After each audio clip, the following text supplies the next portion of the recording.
Welcome back. This is Signature TV, and of course, it's the morning show, the very last edition in the month of January. I hope you're good out there. I hope you're great. We're going to be talking about security challenges right now. I mean, at least in the next 30 minutes or so. And it borders on the recent reports by the National Bureau of Statistics. They released the reports between 2023 and 2024. And in that report, over 600,000 Nigerians died as a result of, insecurity, and over 2.2 million Nigerians were abducted. And guess how much is involved with these adoptions? Over 2 trillion naira. It's a huge market, bad market, if you like, that it looks like it has really come in here to stay. And so many persons have blamed it on the lack of jobs that we have here in this part of the world. But it's just crazy. We're going to be extensively discussing this topic because it's one that would most likely rise if nothing apparently is done about it. We have here in the studio with us Dr. Stan Ukeje. He is a development economist and public affairs analyst. Good to have you. Good morning. My pleasure being with you this morning.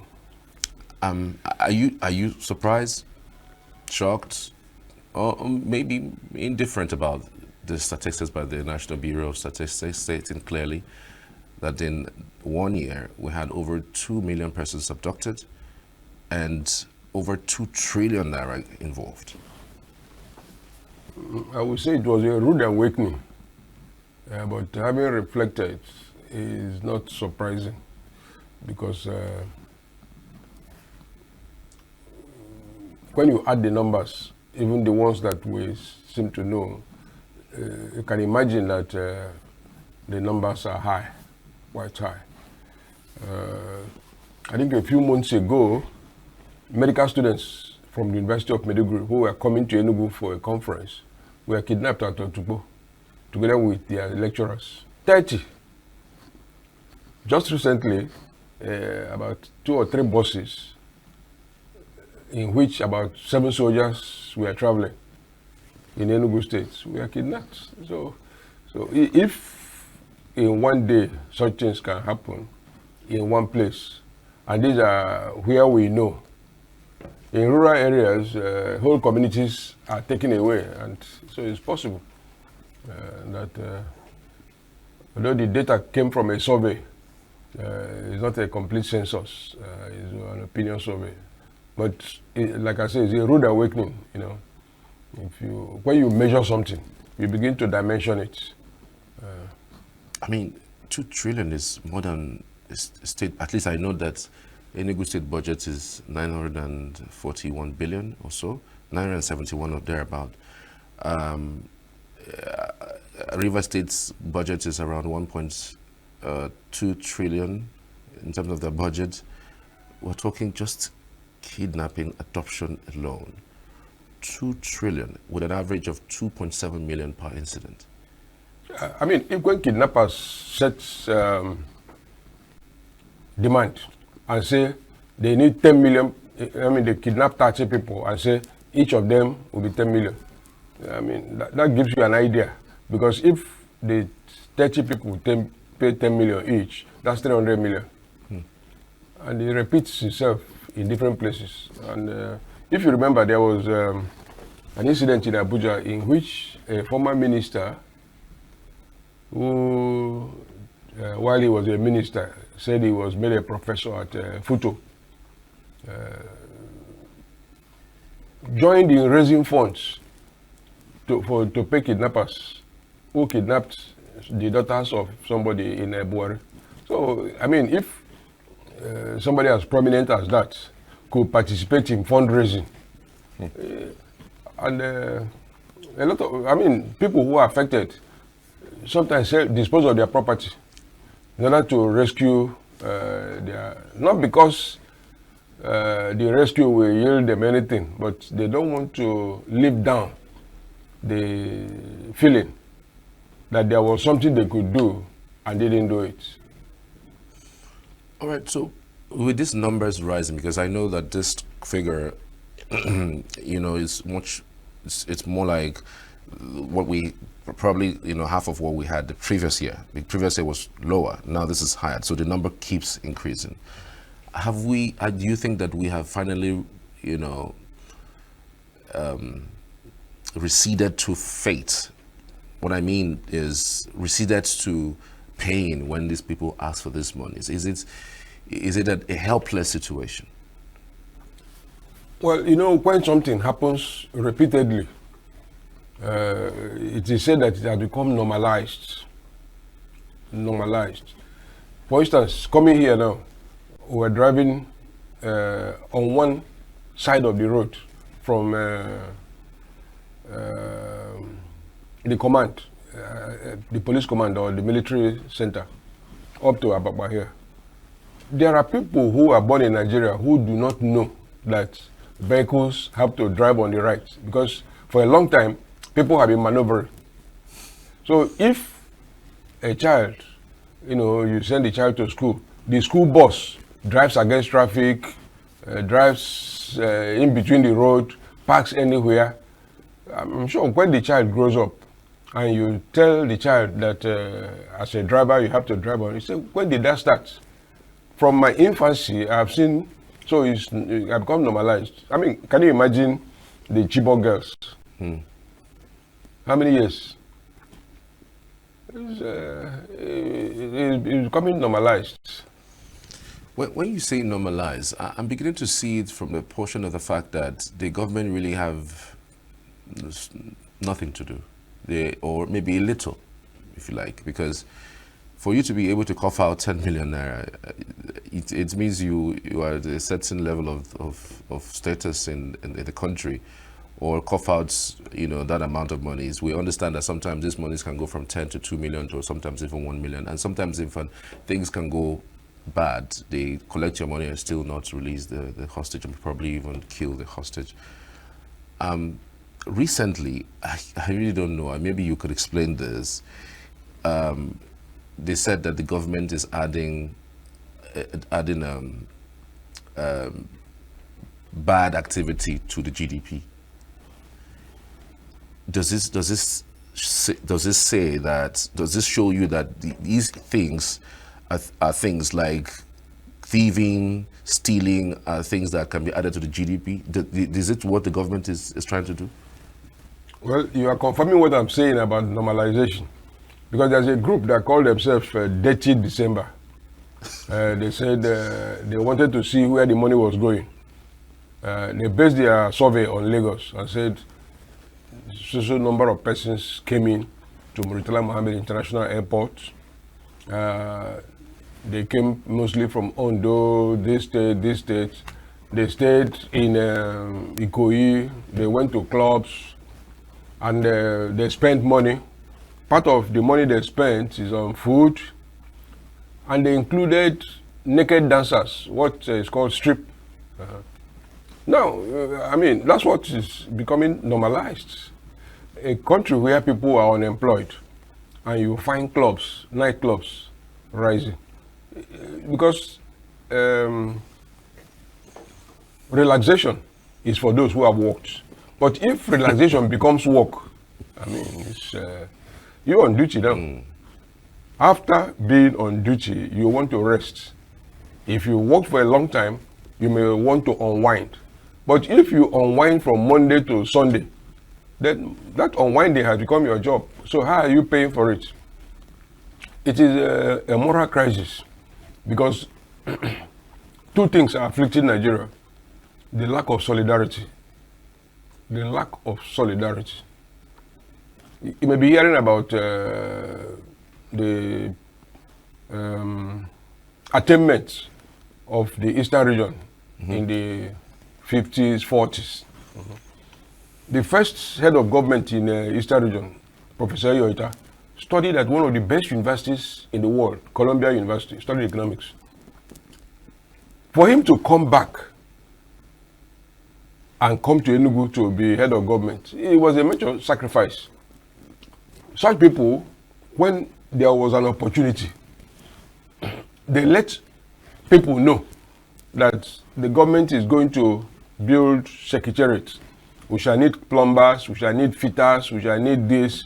Those who have the ability should come. Those who want to join that trade should go to GTC. You know, they were not hiding it. They were not recruiting their brothers and sisters. But there is an increasing lack of solidarity. If government officials were traveling on Onyama Mine Road, I mean, the road safety will come out, the police will come out, army will come out to prevent other people from passing so that they will pass. So when there's a crash there, you know, some people may just yawn and go their way or go there for publicity. You know, they are their leaders, they are saying something. But you can hear their remarks. Nobody has mentioned the owner of the truck, the name of the driver, the registration of the vehicle. But if it affected a government official, the owner of the truck, even if he's a manfe, would have been arrested, put in custody, you know, all kinds of things will be happening to him. So there is lack of solidarity, and it is dripping, because most of our towns, cities, governments are controlled by the same people, you know. So if you are the leader of the Boy Scout, they say, let's go and see local government chairman. From there, you go and see governor. You see students, union leaders, driving vehicles with presidential registration number. Such people cannot pay attention to their fellow students. You know, the office of the president gives rights to student leaders. What of the students they are leading? So there's lack of solidarity, and that is why these things happen. And you can find when government, you know, includes prostitution in GDP, you know, is now considered an economic activity. So if you tell your son or your sister or your brother, don't go to prostitution, they say, but it's on record. But is this how it is in other climes, though? Well, there are countries like Sweden, Norway, those Nordic countries. If you go there, but it is also regulated. They have where they stay, where prostitutes stay. They provide them with health facilities to ensure that they don't spread diseases. They also protect them against people who may be aggressive against them. But they are in a different world. They are in a world of their own. We are not at that level. You know, there are things you don't show children. Although adults do it, but you don't show it to children because it can trigger them. But even then, it is morally wrong, because if you include stealing, I mean, what you are talking about, kidnapping, I mean, if you add that 2 trillion to GDP, I mean, it will blow up. So if you count both production and destruction as part of GDP, then there is no production again. Because these ones are destructive. They are destructive. They are not productive. So if you put, even if you leave morality alone and say productive activity and destructive activity, prostitution is destructive. Because it breaks the solidarity of family, the integrity of the individual,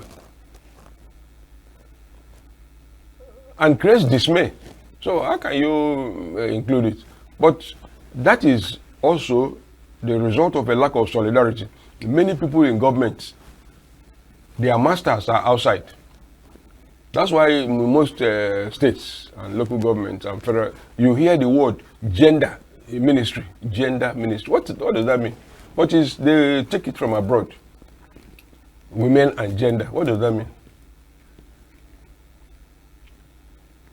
Like Trump has said, there are only 2 sexes, male, female. They complain about gender, women are made cooks. But if you go to the best hotels in the world, the chefs there are men. So there's nothing like gender, you know. When I was a child, girls used to play netball. Now everybody wants to come to the center and play football. says gender equality. It does make sense. All right. Let's talk about the root causes of some of these activities. So many persons have said, well, it's a broken society. I really don't know the extent of brokenness, because, I mean, you would wonder why somebody would embark upon not just attacking somebody, but abducting them. Do you think poverty is the only reason why somebody would go as far as, you know, kidnapping someone for ransom? From this study that you are referring to, they found out that 91% of kidnapping incidents was for purposes of ransom. 91%? 91%. So is it a link to poverty? Yeah. There is something in economics called rational expectation. If, I think there was somebody, he was a professor of medicine. He said he studied medicine because he went to the hospital sometime with his mother when he was an infant. And he noticed that there were people wearing lab coats and everybody was deferring to them. They were calling them doc, and they would just be throwing their lab coat like this and say, hello, how are you? So he said it was. So that honor or deference to medical doctors in hospitals is an inspiration. It's rational for somebody to want to be a medical doctor. But it also has its own snag, because you may find people without ability or without interest, without empathy for the person who is ill, but he likes the glamour of being a medical doctor. So he gets into a medical school. Somehow he graduates. But he's inattentive. All what he does is walk around the corridor, be held. When you come to him, unless you are a rich person, he dismisses you. So that is rational. Anything that brings reward attracts people. And I mean, how many people can earn 10 million naira honestly from any job? So if some people hear that there's a family that paid 10 million to rescue one of their members, some people may say, but this is a business. Why don't we do it? Some people even kidnap themselves to extract money from their parents. A percentage was also of the kidnap experiences was for political reasons. You know, maybe you want to seek nomination. Some people can organize to kidnap that person. And I think there's a Labour Party candidate in Anambra that was kidnapped. I have not been seen up to today.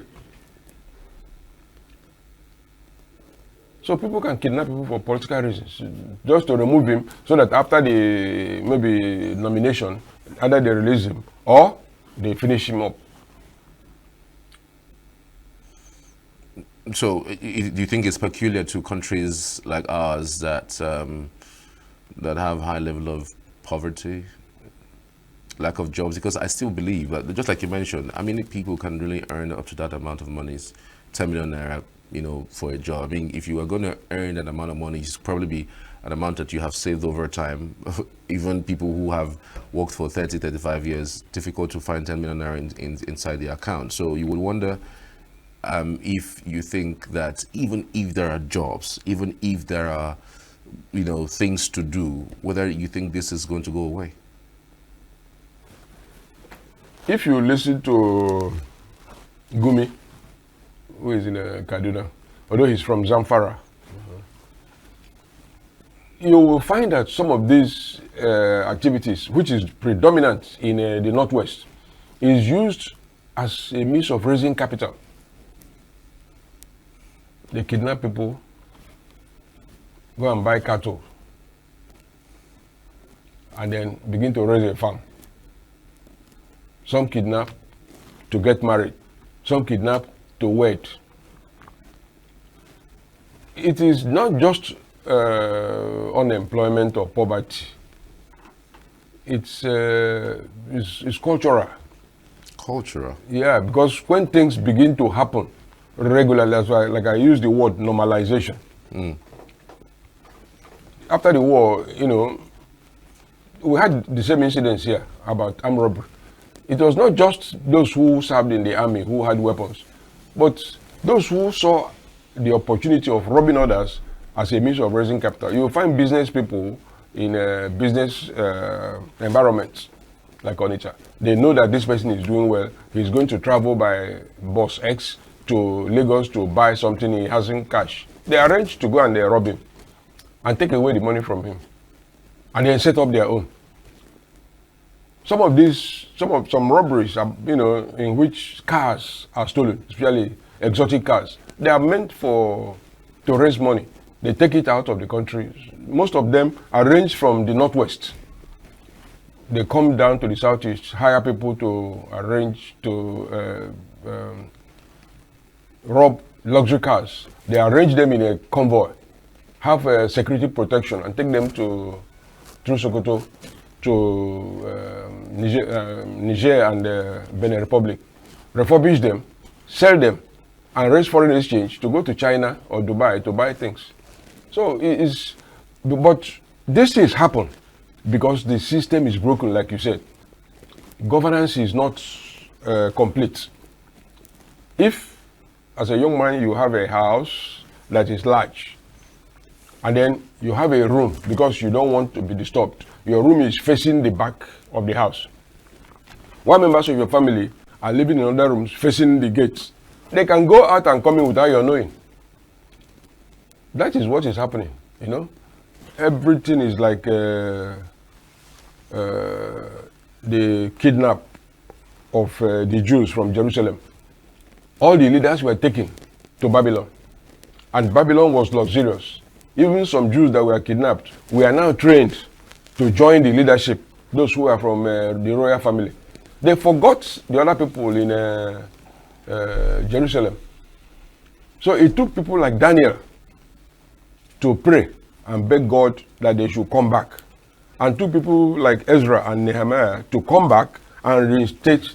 So with nobody who can prophesy that this is going to be very bad, we are lost.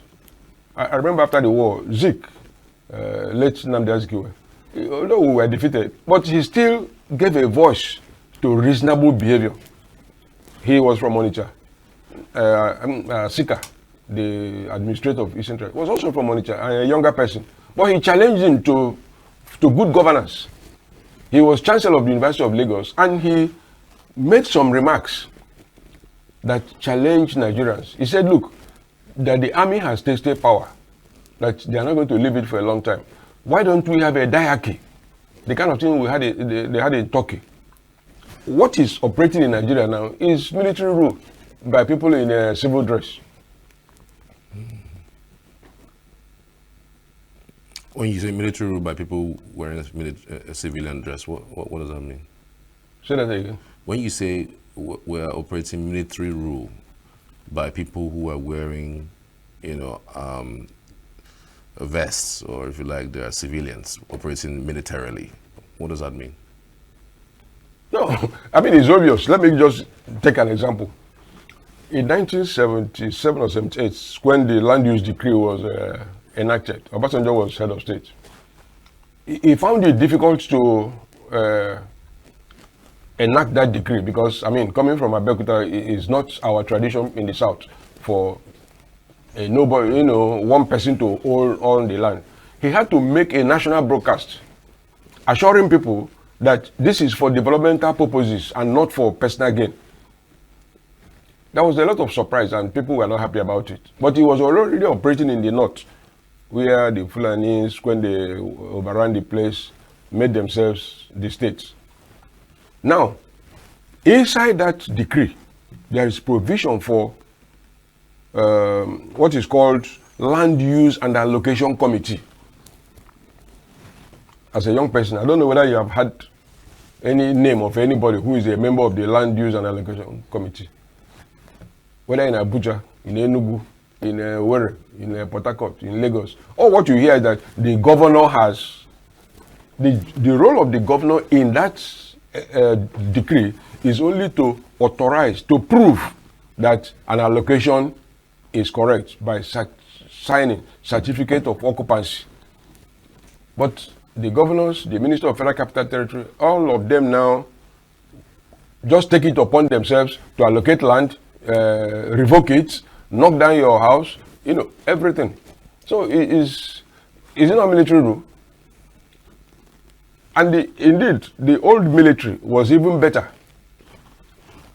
What is called Okpara Square now, and the place where the conference, International Conference Center is built, where the judiciary committees, that place was rescued by a colonel from Sokoto, Colonel Sule Aman. People had already surrounded the place. But the man came, said, can I see the plan for Enugu? Drawn under Okpara, Zik, and he saw it and said, look, nobody should build here. And recovered the land. But some of it had been taken. All that land that is on the right side of Rangers Avenue, they were government land, but some people have taken it for themselves. So is military rule in that? I'm just recalling what Zik said, that we should have a diarchy. Turkey is developed now because under Field Marshal Atatürk, they said religion should not mix with politics. Nobody should be wearing a hijab. You know, we are Europeans. They don't speak Arabic, and no Turkey person allows himself to be called by an Arabic name. They consider themselves distinct. But it has almost ended with their current president, who has been transforming himself from prime minister to permanent president. So what we have in Nigeria is military rule disguised, you know, by order. Well, how does a diarchy work? Well, a diarchy is, you know, you can't have a state without law enforcement. But the belief is that once you have formed the state, it is operated by rules. The diarchy or the police, they will be independent of the person that is in office at any particular time. Just like South Korea, where they could arrest, or the police made an attempt to arrest the president after he had been impeached. And the impeachment means accusation, not removal from office. He was impeached. That is, he was accused of trying to, you know, master the state by his own personal will. Yeah, it cannot happen. I mean, I think in the papers today, you have a show rail in the courts because he called the IG illegal. But whether you are the IG or not, if you have a complaint, you complain to somebody, you don't take it upon yourself. All the criminal provisions does not provide for the Inspector General of Police to charge anybody. Because we are supposed to be a federation. It's the Commissioner of Police in a state that will take up the charge and say, I accuse you of so before a court. But in Ekiti, the IG charged Dele Farotimi. It's not his role. Now you see that after the complainant agreed, the matter had been withdrawn. But a crime is against the state. If somebody steals a car and is charged to court, the owner of the car cannot come and say, I withdraw the case. Because stealing is destructive, like we said before.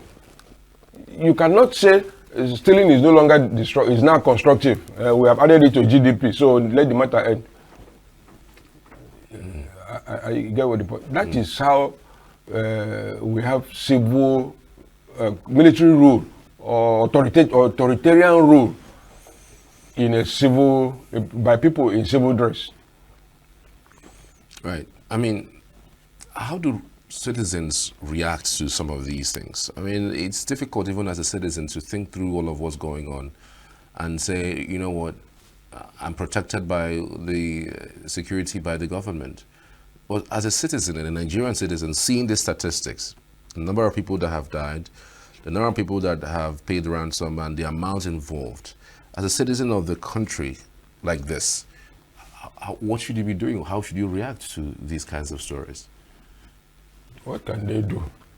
It is the police that should represent the citizen in these matters. But like I told you about the normalization of what is wrong. In the 60s, I was in primary school. Most of the schools were owned by voluntary agencies. There were very few schools that were owned by individuals. Those voluntary agencies were mostly Christian missionaries, like Methodist High School, Methodist College, Uzagole, CKC Onisha, CIC Enugu, St. Teresa's and Suka, you know. And then a few by corporations like Collieries Corporation. There, people got inculcated. If you were in secondary school or primary school, there were lawns in your school compound, and you are not allowed to walk across the lawn.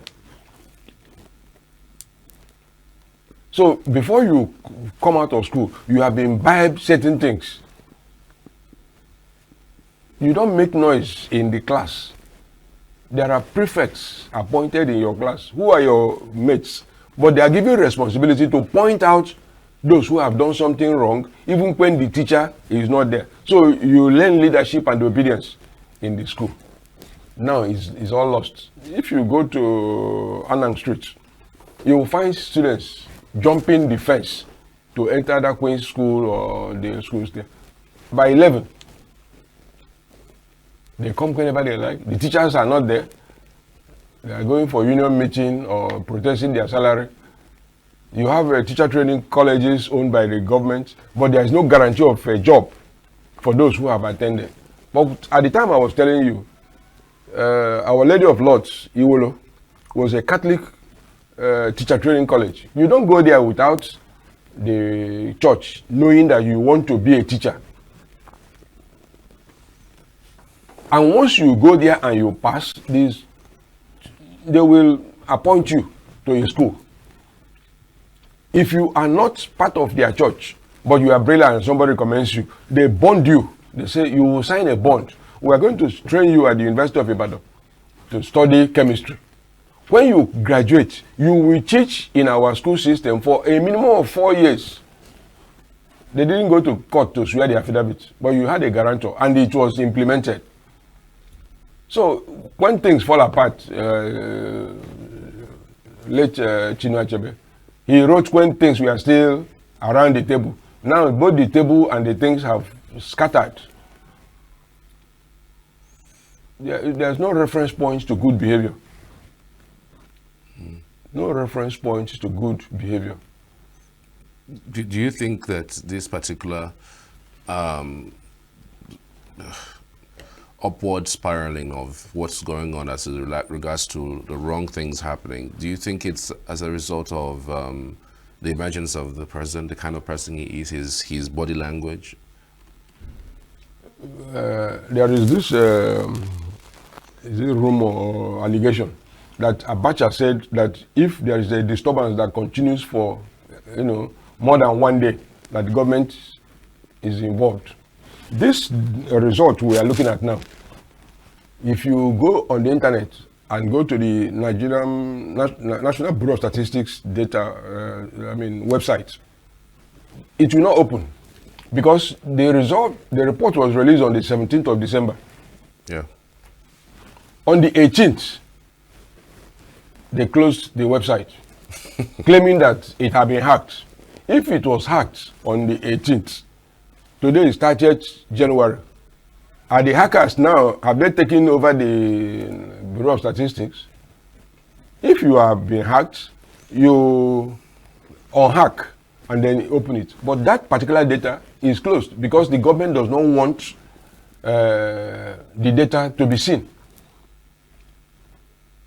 Why is he hiding the data? I mean, these are the things that you should That have. is why I'm telling you that people say that Abacha said if there are disturbances that take place for more than 1 day, that the government is involved. Because you are supposed to react.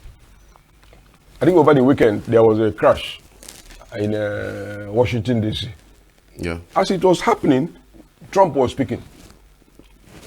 The governor of Virginia was speaking.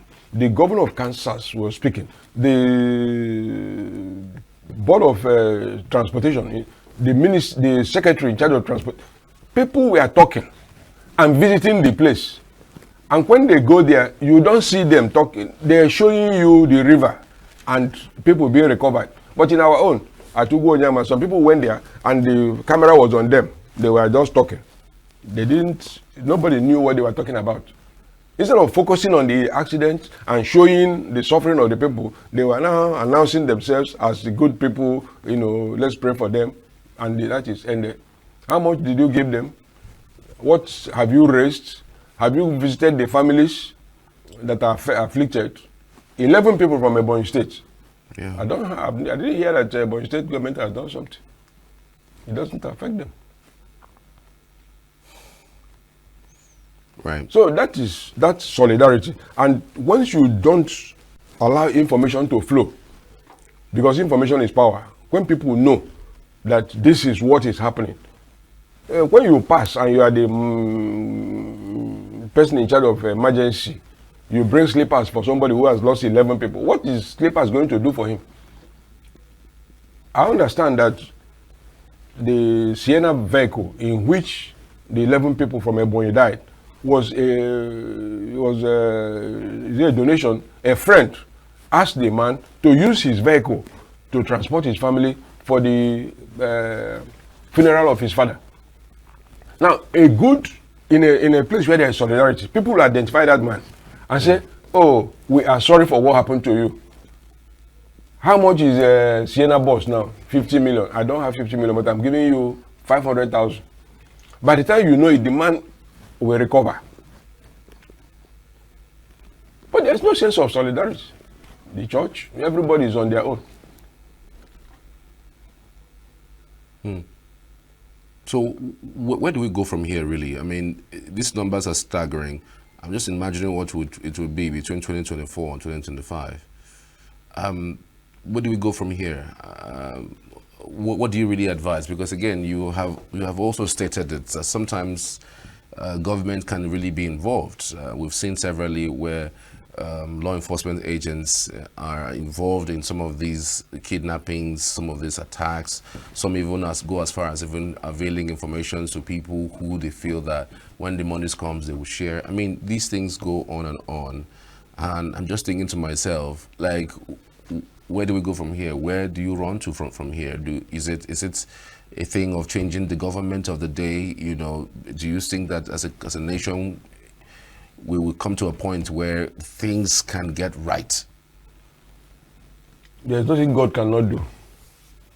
Like I told you, in the experience of Israel, somebody who was kidnapped from Jerusalem, Daniel must have been a young boy when they were taken, together with Meshach and others. But what they knew about worship in the temple was in their hearts. They didn't forget it. That is why sometimes people from outside the southeast, they keep complaining that elderly people like us or leaders are not challenging IPOB. Nobody is supporting the IPOB and saying those boys are just propaganda. But some of the points they are making, that's what they say. Many people know about it. If they say that, okay, like, I think I read a report yesterday, Chief Bisi Akande, he was claiming that he was the person that asked Tinubu to run for president. And that in 2020, that it was the obedience that organized anti-police demonstration. This is somebody who is in his 80s. Do you need to challenge him? But those are the kind of things that the IPOB people are talking about. Against 2027, you want to blackmail Obi for something that happened in 2020, when he was not a candidate, and nobody knew that there was a movement called Obedience at that time, yeah. But somebody says such a thing, but the system protects him. Are you following? Assuming that Nnamdi Kanu is held for what he said, nobody said he slapped anybody. In other words, in Nigeria, nothing is wrong. It's people that are wrong. Are you following? Yeah. If some people are wrong all the time, they are the usual suspects, while other people are right all the time, let us assume that Obi won the presidential election and you said that people from Cameroon should disappear from this world. Do you think that Obi will appoint you to a national office where you will meet Cameroonians at international dialogue? He will not. But somebody said the Igbos have been warned never to participate in Lagos politics in Lagos. But the person is given a federal appointment in which the Igbos are part of the country. I'm sure if it was on the other leg, some people will not agree to be in that government until the man is removed. So that is what is wrong. You hide information, you protect some people, and you accuse others permanently, not sometimes, all the time. You can't have a good governance in such a situation. They may not know what they're doing, because if they know, they will not do it. Because I had Professor Chinedu Nebo. He was preaching somewhere at somebody's funeral. He said there was one general who had what you may call a batsman, who was a committed, godly person. The job of that man was to always remind that general that, remember that one day you will die. If the people who are doing this know that eventually it will come to nothing, they will reform themselves. But I said, God can make things happen. Yeah. The infighting you see can also lead to correction. If not for El-Rufai, I mean, the APC would have lost the presidential election, because that scheme to prevent cash from coming out before the election was, it was a star strategy. But El-Rufai went to court against the federal government, and the Supreme Court or whoever ruled in his favor in a matter that does not concern a state, because currency is a federal matter. But they all conspired, and they had their way. Now he is out, so he's talking from outside. I'm sure when he proves thoroughly dangerous, they will bring him in and settle. But who knows where we are going to? We can see where we are moving to, but who knows? Everything rises and falls on leadership, and leadership over time have proven to Nigerians that they really, over the years, haven't shown a direction that is promising. I mean, just take a look at what we have had since this Fourth Republic. It doesn't look like it's going to get better. I mean, recently in the meeting where El-Rufai, Atiku, and even Amechi was, I mean, Amechi stood up and said, look, nobody in that space can guarantee that their votes can be defended. So if tomorrow there's a presidential election, you're not guaranteed that even if you win that election, your vote will be given to you, or your vote will be counted. Are we now in a doldrum, like we just have to accept what these people give to us as leadership, followership, relationship? I'm just saying that, fortune can change. Part of the reason why people are in politics is easy money. Let us imagine that Trump does what he says and authorizes production of crude oil and gas, or intensified production of crude oil and gas in the Gulf of Mexico, which is now Gulf of America, Alaska, and Texas, and other places. The demand for oil will go down from the US. The output will increase. And because the US is the single largest open economy in the world, that's why they can threaten people with tariffs. Yeah, because China is rich today because the US wanted to seduce China from communism, but China, took the money and refused to swallow the trap. Japan, efficient, but because the US, they were sorry for trying to finish them up in the Second World War, opened the economy to them. The European Union was formed to have a counterweight to the dollar. But they have one central bank, but several ministers of finance. So they cannot match the United States. They are trading with the US. If the US starts producing oil in large quantity, they will sell to the European Union to cut off Russia. Yeah. But the Russians know that they are also Europeans. So if they cooperate, we can find ourselves, in no man's land. Many of these people have, these people we are talking about now, almost all of them have US citizenship. If we are going to publish people with dual citizenship, many people in political office and their children, their spouses own it. So they have kept their money there in the hope that if it falls here, they will rise there.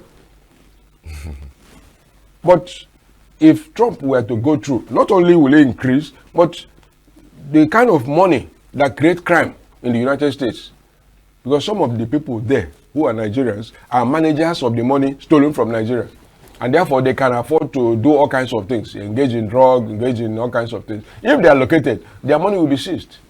Yeah. So, such developments can turn the table.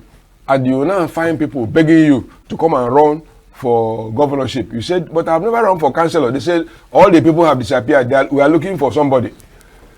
Your certificate is genuine. Come out. You said, no, I'm not. Where are they? They said, nobody knows where they have gone to. They can clear. Events can clear them without violence. Yeah. It can happen. Anyway, so let's leave it there. Dr. Stan Ukeje is a development economist and a public affairs analyst, giving us an insight into this very horrible statistics of 2 trillion naira involvement in abduction in Nigeria between 2023 and 2024. And in fact, over 600,000 persons dying as a result of insecurity in our nation. We hope for the better. I want to say a very big thank you to the guest in the studio this morning, Dr. Stan. Thank you again for coming. Thank you very much to Signature TV for bringing enlightenment, because you are part of this direction you are talking about. As you enlighten people, people become aware. Some people who are participating in these problems may withdraw and say, according to Signature TV, this thing is not good. I will no longer be there. So thank you very much. You're doing well. Continue. All right. Thank you again. Okay. We're back shortly after this. Do stay with us.